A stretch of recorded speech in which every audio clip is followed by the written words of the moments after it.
नमस्कार, स्वागत है आप सभी का। यूपी एएनएम रिजल्ट से संबंधित यहाँ पर बात करेंगे। बहुत सारे ऐसे अभ्यर्थी हैं, कैंडिडेट हैं, जिनका ये कहना है कि हमारे नंबर ज़्यादा है फिर भी हमारा सिलेक्शन नहीं हुआ है, कट ऑफ अंक से ज़्यादा नंबर हैं। और जो लिस्ट आई हुई है पूरी चयनित अभ्यर्थियों की 8,831 की, इसमें जितने भी कैंडिडेट प्रोविज़नल वाले हैं आपके बारे में हमने आपको अच्छे से बता दिया है। लगातार जो है कुछ भ्रामक खबरें भी दी जाती है लोगों की तरफ से, या अपने हिसाब से लोग बताते रहते हैं, चाहे वो कुछ पता हो या ना हो। हम किसी का नाम नहीं ले रहे हैं, लेकिन आप ही लोग बताते हैं कि कहीं पर यह बताया गया था कि प्रोविज़नल में मतलब वेटिंग लिस्ट की तरह होता है, तो कहीं पर बताया जा रहा है, आप लोग बताते हैं कि प्रोविज़नल में भी रिजेक्ट हो सकता है। इस प्रकार की जो है चीज़ें, जबकि प्रोविज़नल कोई वेटिंग लिस्ट नहीं होता है, प्रोविज़नल फाइनल सेलेक्ट लिस्ट होती है। आप अंतिम रूप से चयनित हो गए हैं, बस ये होता है कि आपके डॉक्यूमेंट्स में कुछ थोड़े बहुत दिक्कतें रही होंगी, माइनर मिस्टेक रही होंगी, जिसकी वजह से आपको दोबारा से डॉक्यूमेंट वेरिफिकेशन करवाना होता है। बस इतनी सी बात होती है। तो जो भी चयनित हैं आप लोगों को बिल्कुल परेशान नहीं होना चाहिए, बस आप अपने डॉक्यूमेंट्स ओके रखें। और जिनका बिना प्रोविज़नल वाला, जिनका बिल्कुल सही है, आपको भी जब ज्वाइनिंग होने लगेगी तो आपको अपने सारे डॉक्यूमेंट्स एक बार फिर से वहाँ पर वेरीफाई करवाने पड़ते हैं। ये प्रोसीजर होता है। और साथ ही साथ उसमें कुछ और भी आपसे डॉक्यूमेंट्स मांगे जा सकते हैं, जैसे कैरेक्टर सर्टिफिकेट हो गया, मेडिकल सर्टिफिकेट हो गया। इसी प्रकार से पुलिस वेरिफिकेशन का देखिए अभी कुछ कन्फर्म नहीं है। ये भर्ती पहले तो हुई नहीं है यूपी ट्रिपल आयोग से, तो थोड़ा सा आप सभी धैर्य रखिए। अभी जो फाइल होती है आपकी वो विभाग को भेजी जाती है, वहाँ से ज्वाइनिंग के लिए इस बार ऑनलाइन प्रोसीजर भी हो सकता है। तो जो भी होगा ना, आपको सही जानकारी हम देते रहेंगे समय समय पर। इसके बाद देखिए, जिनका सिलेक्शन हुआ है या फिर नहीं हुआ है, सबके लिए यहाँ पर है संविदा के नंबर सबके जोड़ करके मेरिट बनी है।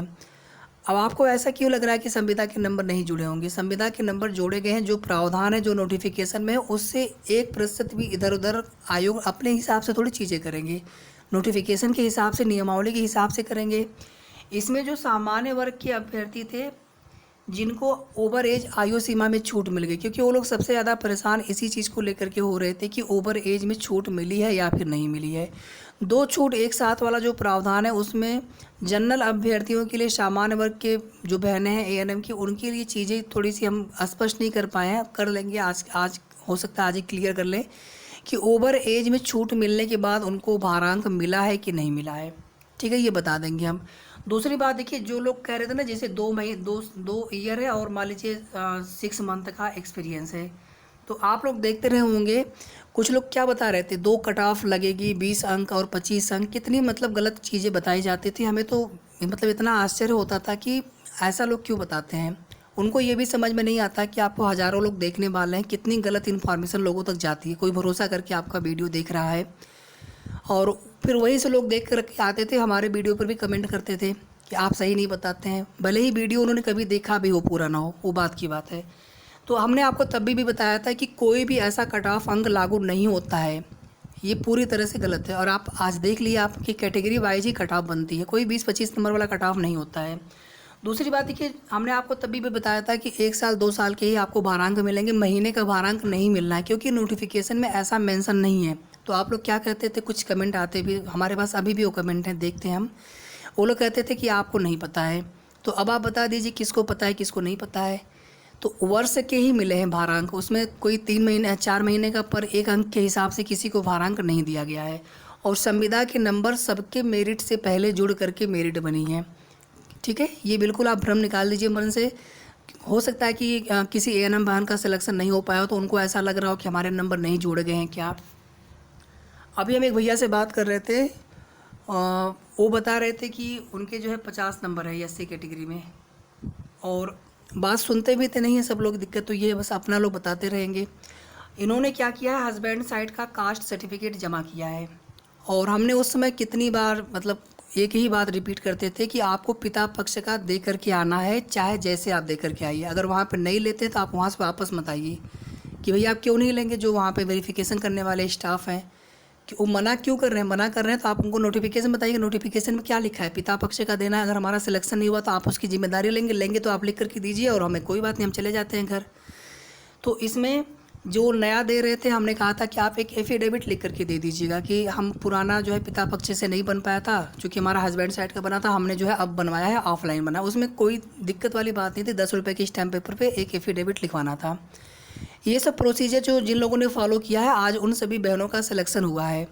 और जिन लोगों ने फॉलो नहीं किया, आपको भरोसा नहीं हो पाया था हम पर, या जो भी आपके पास कारण रहे हों, लेकिन आज कितनी दिक्कतें हो रही हैं। और आपसे ज़्यादा तकलीफ़ हमें हो रही है कि काश आपके पास वो सही जानकारी आप तक पहुंच गई होती, आप लोगों ने देख लिया होता, आप लोगों ने समझ लिया होता, तो आपको भी हो सकता है कि आज आपका भी सिलेक्शन हो गया होता। आवश्यक नहीं होता कि आपके नंबर कम होने की वजह से ही आपका, या ज़्यादा नंबर होने की वजह से सिलेक्शन क्यों नहीं हुआ। ये भी रीज़न हो सकता है कि आपके डॉक्यूमेंट्स में कोई कमी है। ठीक है, हम आयोग के ऊपर कोई भी बिना साक्ष्य के आरोप नहीं लगा सकते हैं कि रिजल्ट में गड़बड़ी हुई होगी। फिर भी हमने कल कहा था कि जिनको भी समस्या है, आप जाकर के अपना बात कर सकते हैं, आयोग से पता कर सकते हैं कि हमारा सिलेक्शन क्यों नहीं हुआ। ये आप सभी का अधिकार है उसमें जानने का कि हमारा सिलेक्शन क्यों नहीं हुआ। इसके बाद देखिए, अब जो है एक नया भ्रम फैलाया जा रहा है कि सेकेंड लिस्ट आएगी। जो 381 सीटें बची हुई हैं, ये सीटें जो है इसमें फ्रीडम फाइटर, एक्स सर्विसमैन, शायद कुछ एसटी की भी सीटें उसमें हैं जो नहीं भर पाई थी उस कैटेगरी के अभ्यर्थी कम मिलने की वजह से। तो हमने आपको कट ऑफ जब भी बताते थे हम, तब भी आपको हमेशा कहते थे कि ईडब्ल्यूएस की कट ऑफ बहुत कम जाने वाली है। आप देखेंगे जिस दिन रिजल्ट से 2-3 दिन पहले कुछ लोग कट ऑफ जो है 48 कितना बता रहे थे ईडब्ल्यूएस का। तो जितनी भी गलत सूचना लोगों को देनी होती है वो देते रहेंगे, आगे भी देते रहेंगे, लेकिन सोचना समझना आपको होता है कि हमें, आपको भी अपने स्तर से चीज़ें देखनी होती हैं, एनालाइज करनी होती हैं। तो उस समय हमने बार बार बताया था कि freedom fighter, ex serviceman, ST category में सीटें खाली जाएंगी, बल्कि हो सकता है कि सबका सिलेक्शन तो हो ही जाएगा, हो सकता है सीटें खाली जाएंगी। और आज देखिए सीटें खाली गई हैं 381 सीटें। एसटी की जो सीटें होती है एससी को देना चाहिए, ये प्रावधान होता है आरक्षण में। इसी तरह से फ्रीडम फाइटर, एक्स सर्विसमैन की जो सीटें होती हैं वहाँ पर भी समायोजन किया जा सकता है, वेटिंग लिस्ट उस पर जारी की जा सकती है। ये आयोग के पास, उनके पास अधिकार होता है। अगर माननीय अध्यक्ष महोदय आयोग की अगर चाहें तो वो अपना कर सकते हैं। उसके लिए मतलब हम ये नहीं कह सकते कि उन्होंने उस पर लिस्ट क्यों नहीं निकाली। सीटें मतलब जहाँ पर योग्य अभ्यर्थी उनको नहीं मिले। बाकी जो आगे ज्वाइनिंग के बाद जो सीटें खाली होंगी उन पर वेटिंग लिस्ट आना चाहिए, उसके लिए आप मांग कर सकते हैं। सेकंड लिस्ट, इन सीटों के लिए कोई भी सेकंड लिस्ट देखिए नहीं आने वाली है। मैं कोई भी आपको झूठी उम्मीद नहीं देना चाहता हूँ। हाँ, जो सीटें खाली होंगी वहाँ पर वेटिंग लिस्ट आएगी, उसके लिए प्रयास करेंगे तो वहाँ पर वेटिंग लिस्ट आएगी। और सीटें 100% खाली होती हैं, हर भर्ती में खाली होती हैं। ठीक है, कुछ लोग ज्वाइन नहीं करते हैं, यहाँ पे कुछ ना कुछ रीज़न उसमें हो जाता है, और इन सीटों पर एक वेटिंग लिस्ट जारी की जा सकती है। बाकी आपके रिजल्ट में कोई दोबारा से उसमें रिजल्ट में या फिर उसमें कोई अलग से सेकेंड लिस्ट, इस प्रकार से थोड़ी रिजल्ट बनता है कि दो बार लिस्ट आती है। एक ही बार लिस्ट आता है, फाइनल रिजल्ट आता है, फिर उन्हीं की ज्वाइनिंग होती है। बाकी जो सीटें खाली रह जाती हैं उन पर वेटिंग लिस्ट का प्रावधान होता है। और एक अंतिम बात यहाँ पर और समझ लीजिए, जो लोग पूछ रहे हैं कि ईडब्ल्यूएस में इतनी कम कट ऑफ कैसे जा सकती है, तो मैं आपको ऐसे कई भर्तियों के उदाहरण बता सकता हूँ जहाँ पर 0 नंबर वालों का भी सिलेक्शन हुआ है।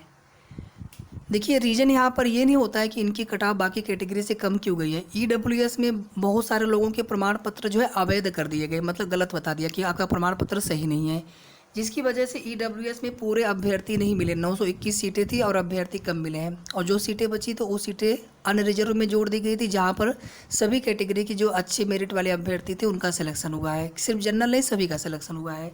तो इसमें जितनी सीटें थी, जितने योग्य अभ्यर्थी मिले ईडब्ल्यूएस प्रमाण पत्र वाले, सबका सिलेक्शन हुआ। और उसमें जो लास्ट अभ्यर्थी हैं उनके 3 नंबर हैं। तो इसमें क्या दिक्कत है? ये बिल्कुल सिंपल सी बात है, इसमें तो कोई ऐसा है ही नहीं। अगर मान लीजिए, और जब कोई मिनिमम पासिंग मार्क क्राइटेरिया नहीं होता किसी भी भर्ती में, तो वहाँ पर जो भी जितने भी अभ्यर्थी एलिजिबल होते हैं सबका सिलेक्शन कर लिया जाता है, चाहे उनके नंबर कितने भी क्यों ना हो। या तो आयोग ने पहले से कोई मिनिमम पासिंग मार्क बना दिया होता है कि 20 नंबर से कम रहेंगे तो हम उनको लेंगे ही नहीं, तो फिर 20 नंबर से ऊपर ही कट ऑफ जाती, 20 नंबर से नीचे जो होते हैं उनका सिलेक्शन नहीं होता। लेकिन यहाँ पर ऐसी कोई कंडीशन नहीं थी। ठीक है, तो उम्मीद करते हैं कि आपके मन में जो भी सवाल होंगे इन सभी बिंदुओं को लेकर के वो क्लियर हो चुके होंगे। आगे भी आपको सही और ऑथेंटिक जानकारी हम देते रहेंगे। कोई भी आपके मन में सवाल हो आप कमेंट करके पूछ सकते हैं।